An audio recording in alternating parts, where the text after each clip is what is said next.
Hello and welcome to Protect Ukraine Now YouTube channel. Today I would like to show you my interview on AnewZ channel where we talked about the current situation in Ukraine and the possibility of Article 4 or 5 being invoked again. During this interview, I've made a few mistakes, so I'd like to take this chance to correct where I misspoke. And also, I didn't have enough time to fully cover the last question. I believe I didn't do a good job answering there. So I would like to take this opportunity to also expand on that last question and fully give you my opinion on that matter. To talk on the latest surrounding the war, we're joined by Alek Kasman of the Protect Ukraine Now, coming to us from Chicago. Welcome, Alek. Thank you so much for being with us. Now, we've heard the Ukrainian president warning NATO allies they must rethink how they approach air defenses following the drone incursion into Poland. Zelensky also offered help. How much can the Ukrainian experience prove to be valuable not only to Poland, but all of its NATO allies when it comes to fighting off the threat of drones? Ukrainian expertise is not only valuable, I believe it is essential.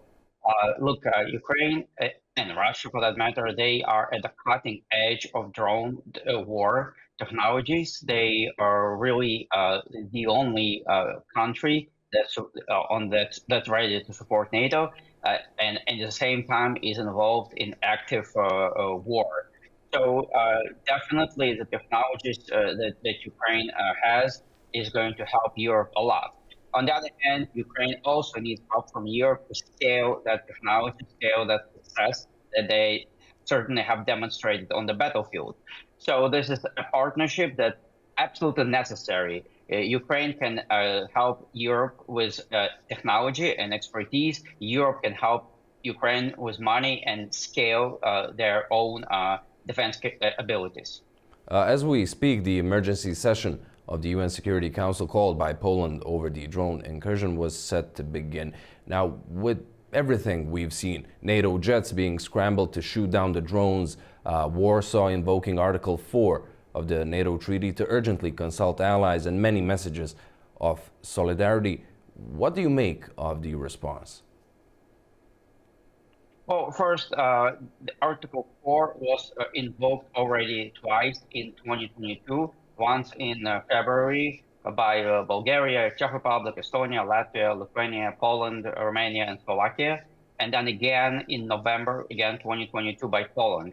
Obviously, those countries are very concerned by Russian aggression against Ukraine, and they certainly have every right and every reason to get countries, NATO countries together and discuss what can be done. But discussions are not sufficient. As we know, Article 4, just like Article 5, by the way, they only obligate discussions. Even Article 5 does not create a hard obligation to use military force. It leaves it to discretion of each individual country. So ultimately, it's more important that we provide actual assistance to each other. Ukraine, Europe needs to boost their own military capabilities.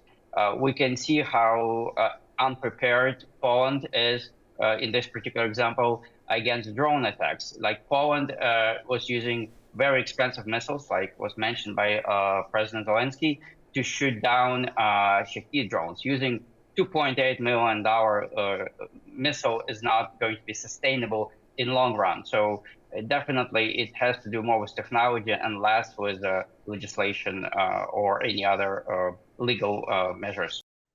So the question was, how do I rate this response by NATO countries? And my opinion, the response was very weak, insufficient, and Europe needs to do much better if it wants to show some strengths. Without being able to show strengths, Europe has no chance of standing to Putin. Because Putin, as any dictator, understands only one thing: brutal force. Now that you've mentioned the Article 5, the crown jewel of the NATO treaty, it is the anniversary of the 9/11 attacks, which remain the only incident that led to Article 5 being activated. You spoke of earlier incidents. There were drones in Romania. One drone even went as far as Croatia near the start of the full-scale invasion. Okay, so I think this is a very important comment. One of the drones went as far as Croatia. Please look at this map. If we measure from Ukraine to Croatia and take the shortest distance between these two countries, we get about 400 kilometers, 420, but let's just call it 400. And that's how far those drones flew into NATO country, 400 kilometers. What sets this episode apart, and how close would you say we came to seeing another activation of Article 5?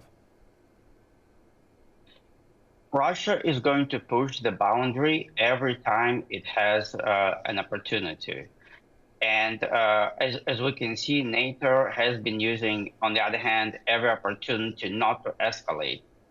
Now, escalation has to be proportional to the attack.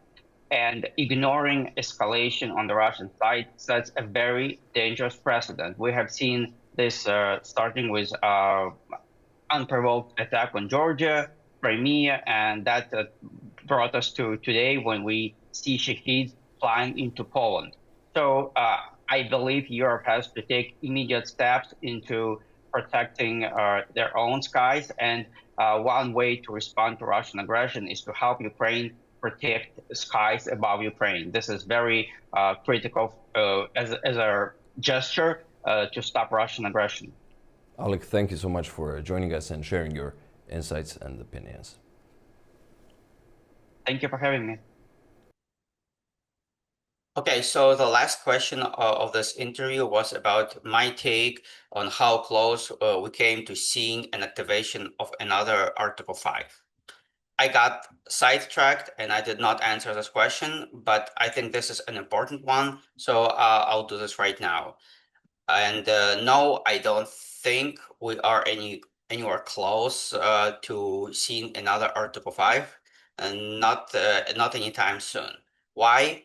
Because the top priority of NATO countries is not to get involved, not helping Ukraine to win, not seeing Russia lose, but not to get dragged into this war. This is not a conspiracy. We have heard this being mentioned many times by various leaders. How can NATO be pulled into this war?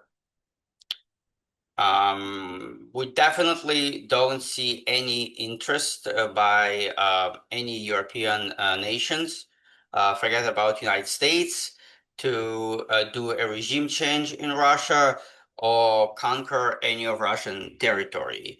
If you still believe this might be the case, you really need to stop listening to Russian propaganda. NATO definitely has no interest in Russia. Otherwise, they would have taken more decisive actions to arm Ukraine and weaken Russia as much as possible through Ukrainian armed forces. But we did not see that.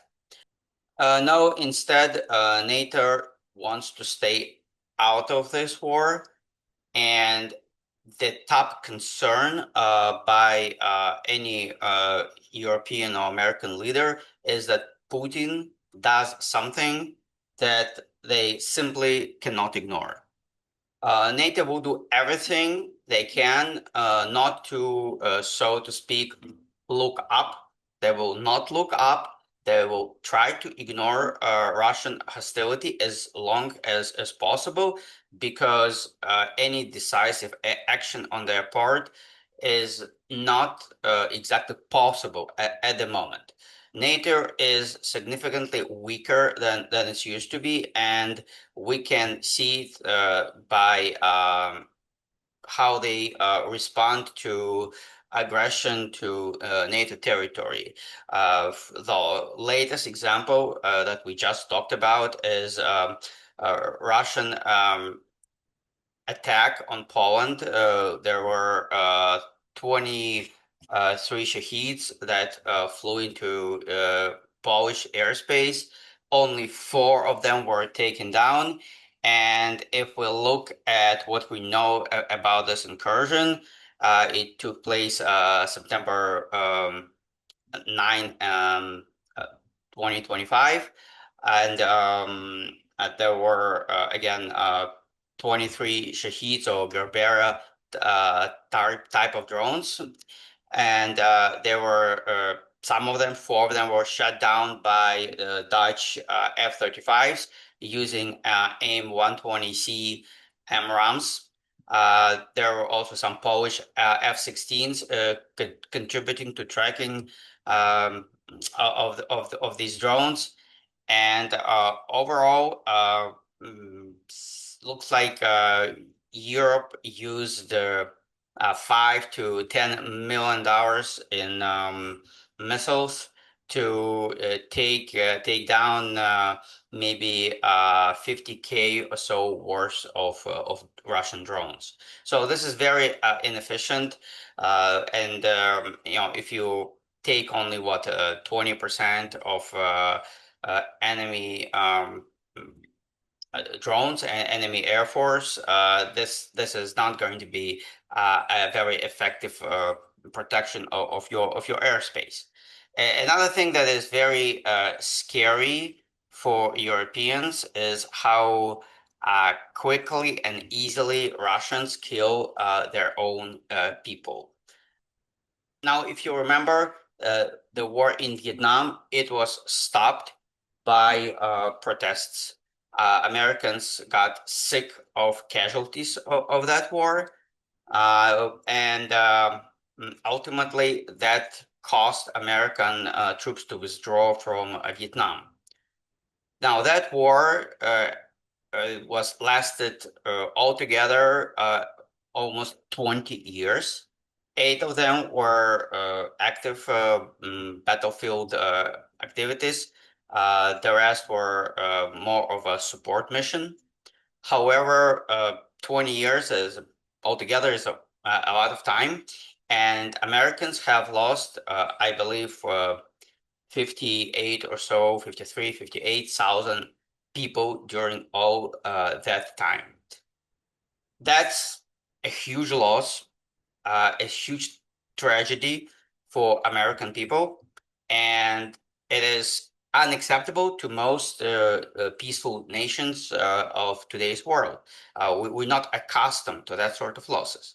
Yet, Russians can afford to lose 60,000 people or so in the matter of 3 months. Again, these sort of losses are unacceptable in the modern world. Americans or Europeans are not ready for that sort of casualties, where for Russians, this is not a big deal. They can easily afford to kill 60,000 of their own citizens in a matter of several months. So yes, Europeans and Americans, NATO countries are afraid of Russia. And this is a very unfortunate situation that we cannot afford to stay in for very long. That's how we escalate the situation, by showing weakness and by allowing Russia to gradually continue to escalate their aggression against Europe and against Ukraine. By the way, this also explains a lot mediocre help to Ukraine. We have seen very weak help coming from Biden's administration. We see very limited military assistance from the administration of President Trump. European countries, again, despite what sounds like large investments into assistance to Ukraine, in fact, assisting very modestly. Why? Because Russian position that EU is involved in supplying Ukraine with weapons, and therefore they are also involved in this war. And this is, again, something that NATO is trying to avoid as much as possible. By the way, various forms of sabotage in Europe, like, for example, cutting down fiber optic cables on the bottom of the Baltic Sea, is a form of retaliation for helping Ukraine. The same we can attribute to attacks on Poland. And the latest news, we have seen several Russian MiG-29, I believe, in Estonian airspace. Reportedly, they spent 12 minutes in Estonian airspace, which probably going to result in yet another invocation of Article 4, where European nations are going to get together and talk, but this is not sufficient. There need to be significant measures taken by our governments to improve our defense posture. Now, why is this important? Number one, public trust in NATO and its capabilities is overblown. NATO is definitely still a lethal force that can do a lot of damage if we are attacked and we're forced to protect ourselves. However, we're not what we used to be. So Americans and Europeans need to understand that our own defense ability has weakened over time. We enjoyed relative peace, and we must act now. This is not about Ukraine. This is about stopping aggressor and restoring our own defense posture. And we also need to understand that restoring this ability to defend ourselves is not only a matter of political will, which is, I believe, is also lacking. And there are things, especially in America, that need to happen for our leaders to change their position on how we approach the war of aggression against Ukraine by Russian Federation. But aside from political will, we need to take serious action. That requires money, that requires hard work. We also must recognize that we are in this situation because of mistakes that were made in the past. And in real world, mistakes are not free. We must pay our price. We must learn our lesson. We must not repeat those mistakes again. Last but not least, helping Ukraine is not charity. In fact, Ukraine is our strategic partner on our way to restoring our own defense ability. Ukraine is at the top of a technological race for drone dominance. If you were paying attention to President Trump's executive orders, back in May of this year, he announced that US is going to be the world dominant drone country. This is amazing, but right now that country is Ukraine. Ukraine is innovating at a very quick pace, and we have to be right there next to our allies in Ukraine and learning from their experience. In fact, this is something we work on at Peace Through Strength Institute. We work with our Congress to reallocate the remaining USAI funds to build and co-produce drones with Ukraine. We also are helping Congress to see the need in bringing those key battlefield technologies back home. There are a lot of interest in building our own drone manufacturing. We shouldn't be building that from scratch because this will take time. This will take expense that we probably cannot afford at the rate things escalate. For the United States to quickly bridge the gap in technological disadvantage, We need to learn from Ukraine, and this is something, again, we're working on at Peace Through Strength Institute. You can check out our work at ptsinstitute.us. Well, hopefully I was able to better answer that last question, and you find this important and interesting, and until the next time.